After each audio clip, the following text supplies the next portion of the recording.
یہ قرآن ایک بابرکت کتاب ہے جسے ہم نے آپ صلی اللہ علیہ وسلم پر نازل کیا تاکہ لوگ اس پہ غور اور فکر کریں اور تاکہ اہل فہم اس سے نصیحت حاصل کریں۔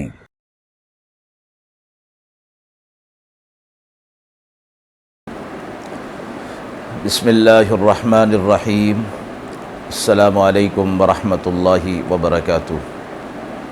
ناظرین کرام، درس قرآن مجید کے آج کے اس پروگرام میں ہم سورہ قاف کی آیت نمبر 30 تا آیت نمبر 40 کے حوالے سے موصول ہونے والے سوالات کی روشنی میں تفسیر پیش کریں گے۔ موجودہ آیات کے حوالے سے جو پہلا سوال ہے کہ آج کے دور میں جہاں دنیاوی مال و دولت، شہرت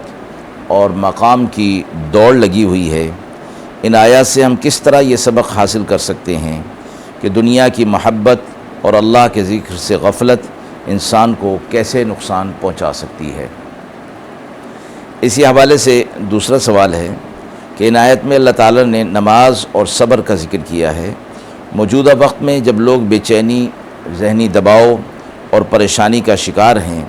ہم کس طرح ان دو چیزوں کو اپنی روزمرہ زندگی میں لاگو کر کے سکون اور اطمینان حاصل کر سکتے ہیں۔ اعوذ باللہ من الشیطان الرجیم،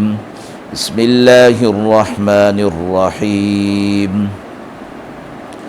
یوم نقول لجہنم هل امتلأت وتقول هل من مزید وأزلفت الجنة للمتقين غير بعيد هذا ما توعدون لكل أواب حفيظ من خشي الرحمن بالغيب وجاء بقلب منيب ادخلوها بسلام ذلك يوم الخلود لهم ما يشاءون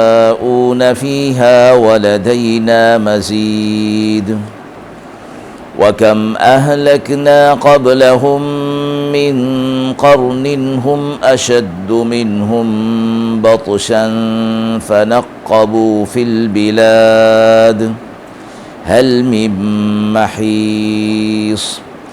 إن في ذلك لذكرى لمن كان له قلب أو ألقى السمع وهو شهيد ولقد خلقنا السماوات والأرض وما بينهما في 6 أيام وما مسنا من لغوب فاصبر على ما يقولون وسبح بحمد ربك قبل طلوع الشمس وقبل الغروب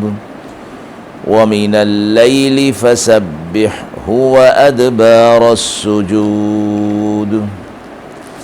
آیات مبارکہ کا ترجمہ ملاحظہ فرمائیں۔ جس دن ہم کہیں گے دوزخ کو کہ تو بھر چکی، اور وہ بولے گی کچھ اور بھی ہے، اور نزدیک لائی جائے گی بہشت متقی لوگوں کے، دور نہ ہوگی۔ یہ ہے جس کا وعدہ ہوا تھا تم سے، ہر ایک رجوع کرنے والے اور یاد رکھنے والے کے لیے، جو ڈرا رحمان سے بغیر دیکھے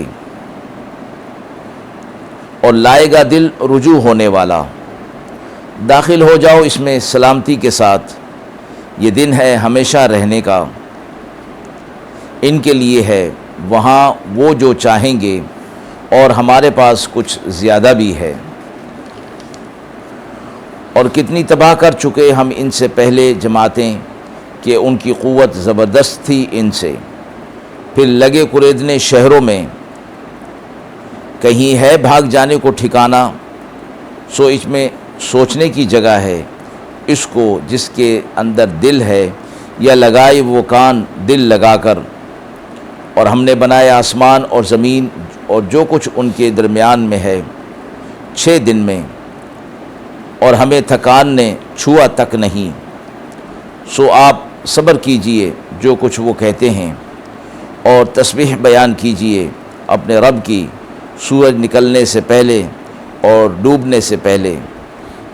اور کچھ رات میں اس کی تسبیح بیان کیجیے، اور نمازوں کے بعد بھی تسبیح کیجیے۔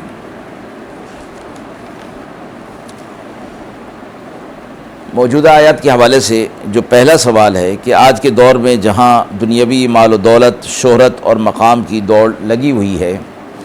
ان آیات سے ہم کس طرح یہ سبق حاصل کر سکتے ہیں کہ دنیا کی محبت اور اللہ کے ذکر سے غفلت انسان کو کیسے نقصان پہنچا سکتی ہے۔ مذکورہ آیات کے اندر قیامت کا اور آخرت کا ذکر کر کے انسان کی توجہ ان چیزوں کی طرف کی گئی ہے کہ وہ مادی اسباب اور عیش و عشرت میں پڑھ کر اللہ کے ذکر سے غفلت نہ اختیار کرے، بلکہ ان چیزوں کو ضرورت کے درجے میں رکھ کر اور مقصد آخرت کو بنائے کہ دنیا کے اندر انسان آیا ہی آخرت کی تیاری کے لیے ہے، اور اگر دنیاوی مال و دولت اور عیش و عشرت میں پڑھ کر آخرت کو بھلا دیتا ہے اور غفلت میں پڑ جاتا ہے تو یہ اس کے لیے بہت بڑا خسارہ ہوگا۔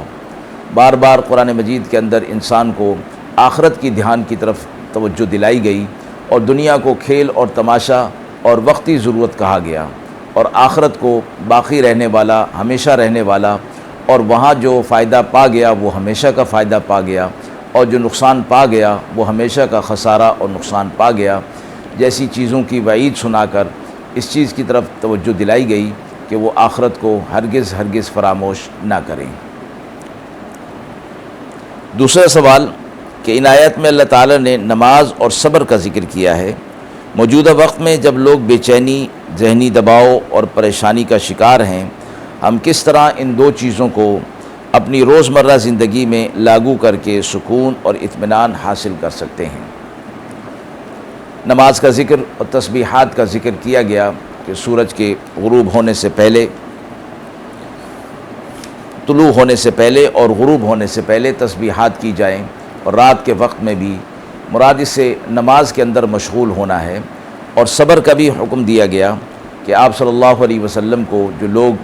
تکلیف دیتے ہیں تو اس پر آپ صلی اللہ علیہ وسلم سے فرمایا گیا کہ آپ صبر سے کام لیجئے۔ اہل ایمان کو بھی فرمایا گیا کہ جب تم پر کوئی مصیبت پریشانی آئے تو اللہ سے مدد حاصل کرو صبر اور نماز کے ساتھ، بے شک اللہ صبر کرنے والوں کے ساتھ ہے۔ موجودہ دور کی بدامنی، پریشانی، ذہنی دباؤ اور ٹینشن دراصل دنیا کے مال و متاع کے پیچھے پڑ کر اور اس کے نقصان کو حقیقی نقصان سمجھ لینے سے یہ چیزیں پیدا ہوتی ہیں۔ اللہ تبارک و تعالی نے اس کا حل دے دیا کہ جب کوئی ایسا مسئلہ آئے تو سب سے پہلے صبر کی تلقین کی گئی، اور اس کے بعد فرمایا کہ نماز سے اللہ سے مدد حاصل کریں۔ آپ صلی اللہ علیہ وسلم کا مبارک عمل بھی یہی تھا، اور آپ صلی اللہ علیہ وسلم کی تعلیمات بھی یہی ہیں کہ جب انسان کو کوئی مشکل اور مصیبت وقت آئے تو وہ فوراً نماز کی طرف متوجہ ہو جائے تو اللہ کی مدد اور نصرت اس کو ضرور حاصل ہوتی ہے۔ ناظرین کرام، ہم امید کرتے ہیں کہ سوالات کی روشنی میں جو تفسیر پیش کی گئی وہ قابل اطمینان ہوگی۔ اس حوالے سے آپ کے بھی کوئی سوالات ہیں تو ضرور کمنٹ باکس میں دیجئے، انشاءاللہ ان کا جواب دینے کی پوری کوشش کی جائے گی۔ وآخر دعوانا ان الحمد للہ رب العالمین۔